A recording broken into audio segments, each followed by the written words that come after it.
Hey, what's up everybody? Welcome to the video. This time is the SH Figuarts Balrog slash Vega. For those of you who don't know, there was an incident with America where they had to change around the names. So in Japan, his name is actually Balrog. This is the Japanese box. When you get the US box, it's definitely going to say Vega on it. So now you guys know a little bit of history, right? Anyway, let's jump into the important part, which is that of the review. So let's get started on Vega. The main thing about Vega slash Balrog, and sometimes I'll get a little mixed up with the names because I have a little mixed history with it. But honestly, this figure is dope. SHF came out of the woodworks with this after everyone thinking that the line was dead.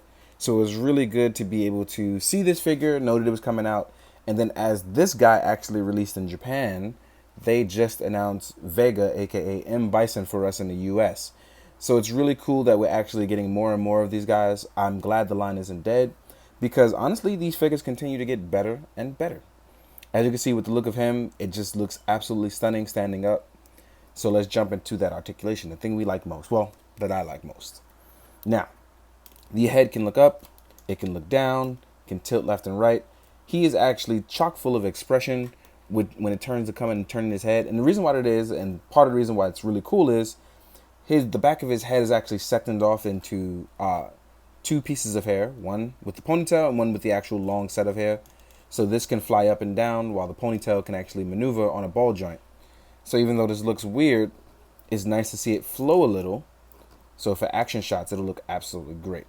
The mask is really dope too, but we'll get into that in a second. Now, as far as the arms go, there is no traditional bicep swivel here. It's all on an inside joint that allows it to rotate. So you can actually fold it in. And there's a different type of butterfly joint with him. Instead of it going left and right traditionally, like horizontal, instead of it going horizontal, his actually goes vertical. So that's actually something pretty new. So you can actually do more moves like this, the rolling Inzuna claw, the rolling Inzuna drop, things that require his gait, and to just look like a cool dude jumping from the gate. So this actually looks really great. And functionality wise, it makes a lot of sense. Also, when you put the arm down, the tattoo looks great on there. The arm is indeed double jointed, and it has a swivel that rotates here as well, even though you don't get the bicep swivel. The hand rotates on a nice ball joint. It gives you a nice bit of range and articulation. The ab crunch is pretty good, but it's not, well, I'm lying. It's actually pretty good. You would expect it to go a little deeper, but if you go too much further, you will scrape what is left of his ab crunch in that section. And considering part of the tattoo is down there, some of you may not want to do that. One small gripe already that I have is that the hair falls off a lot. Again, it could just be mine. I don't have a second one to test it. Then there is thigh swivel here. It rotates all the way here. So I'm rotating it to its further extent. The leg can come up really, really far. You can actually get really, really far with that. And it rotates out pretty far as well. And it's double jointed. Actually, sorry, it's a single joint that extends really, really far. It's a very much single joint. I thought it was double, but it's a single joint. You get nice rotation of the foot and the ankle and toe pivot as well. So you can actually get really, really low with this guy, just like you can in the game. And see that hair doing the thing. So if you want to actually get really low with this guy, do all his classic moves that require him to get low, like the rolling claw attack, the flight attack, just outright reaching with him, it's pretty cool. Now, as you can see, like I said, I tipped his ab crunch too far and he fell out of socket. But you can plug it right back in. Oh, wow. It actually tilts left and right, too. Didn't know that. Learned that from that just now. So you can actually tilt his left and right as well, too, for an extra bit of articulation. This right here is on a ball joint as well. And there's tons of things. I'm going to leave the hair out of the way now. But this guy actually has a great amount of range, which is fairly new for this figure, being that it's a brand new mold. And if Bandai actually gave us more stuff like this all the time, it would be great. As you can see here, he looks absolutely great doing anything. Let's see if we can get a running claw stance. So I'll rotate him. This actually looks a little wonky, but it will stand well. Voila. Right? We can also remove his claws on one hand. Now, this we'll talk about in a second, but I'm going to leave it off. So for those of you who have played the game, you know if you get hit or block a certain amount of times, he will drop his claw. That is a very nice gimmick. I'm glad they added it on and didn't make it so that you couldn't, touch the rest of it. Now, one thing I do want to talk about, I'm going to pop his head off. And we're going to talk about his other head because it's really cool to see this. Now, you can also make his mask come off so you can reveal the pretty face. Now, one thing I do want to add is for the mask face, there's no extra faceplate under. It is just a faceless face, as you can see here. So it is a faceless face under that. But if you want to use the mask as a prop, you easily can because it can come off. And then you have the beauty face here. What you're going to do is you're going to swap out the hair from the back that plugs in, and it pops right here in the back, and voila, you have it. I'm going to leave this one on for a little bit. Oop, make sure this neck peg matches up. His neck is extremely long. So as you can see here, now we have him. He looks really good. He looks really solid. This is one of Tamashi's better figures now that they've given us a brand new mold. And it's hard to say that it isn't good. It's a solid figure. Now, as far as the other hands accessories, you get the solid hand for swapping out for the claw. So that way if your claw pops off, you don't have to worry about this piece just being naked. They give you a dedicated hand for that. You actually come with it on a closed fist. I actually took mine off because I was messing around with it beforehand. So you have 2 closed fists. Then you get 2 hands for climbing the gate. And as you can see, they've even added his little long nails that have been curated to be sharp and slash you. These for actually climbing the gate, which I'll get to in a second, so I'll leave those there.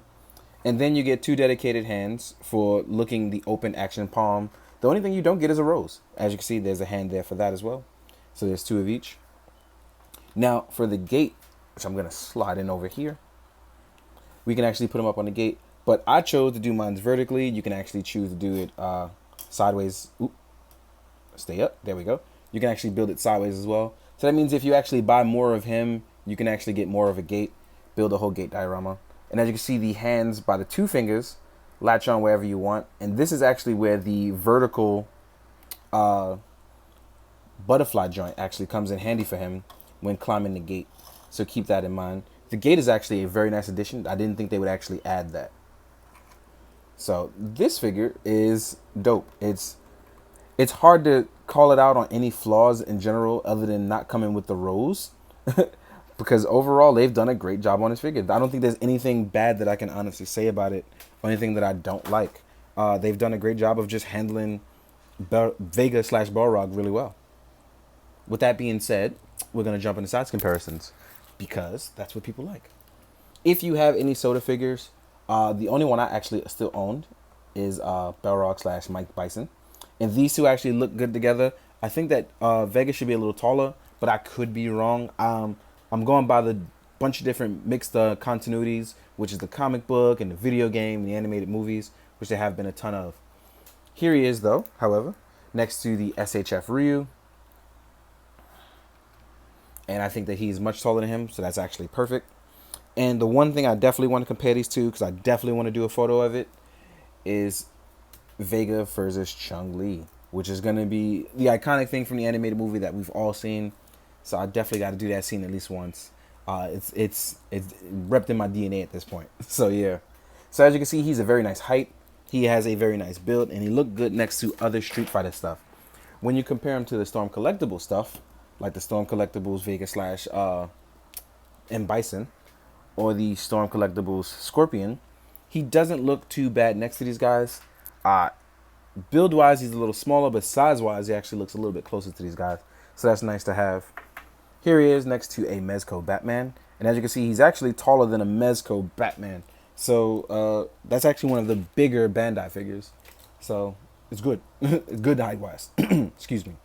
Here he is next to a Lightning Collection Red Ranger, which has a decent height on it. And as you can see, he has some height over it. Again, if you want to do the Legacy War stuff and have them cross over, this is a good combination for the two. Here he is next to a Articulated Icons Ninja. If you wanted to make him a Shadowloo Ninja, it's perfectly fine to do so now with that.